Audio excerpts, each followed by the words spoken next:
Hey there, welcome to this video. In this video, we are going to discuss about string constants in C++. Let's quickly get started. Now, in the previous video, we have already seen how we can represent a string in C++.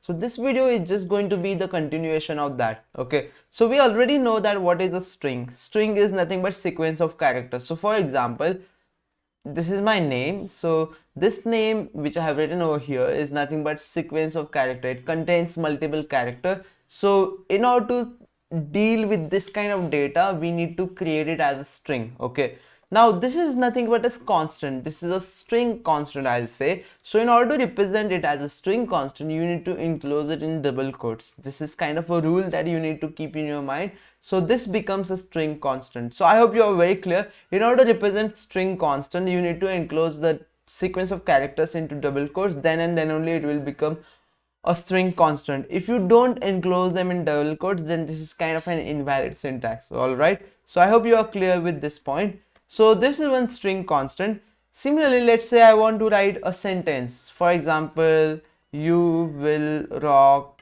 in placements. This is one complete sentence. Let's say I also want to include new line character into this.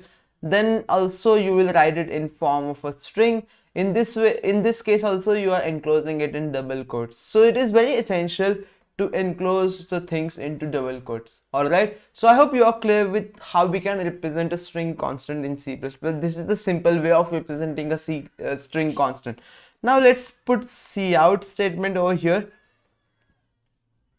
Okay, so that what will happen is whatever string we are giving will be shown on the screen. Okay, it is very similar to how we can write cout 10 or something. So whenever we write cout 10, 10 will be printed on the screen. So whenever we write cout string, then this string will be printed on the screen. I know we have already used these things in the previous models, in the previous videos, but in this model we are just giving the focus on this topic, which is strings. All right, similarly I also write cout over here. Okay, I think that's it. Now let's quickly compile and execute this code. Let's see what we get as output. You can see it is printing 10 followed by Rushikesh followed by you will rock in placements. Okay, so in this way the strings are getting handled properly by the programming language. So I hope you are clear with the string constants in C++.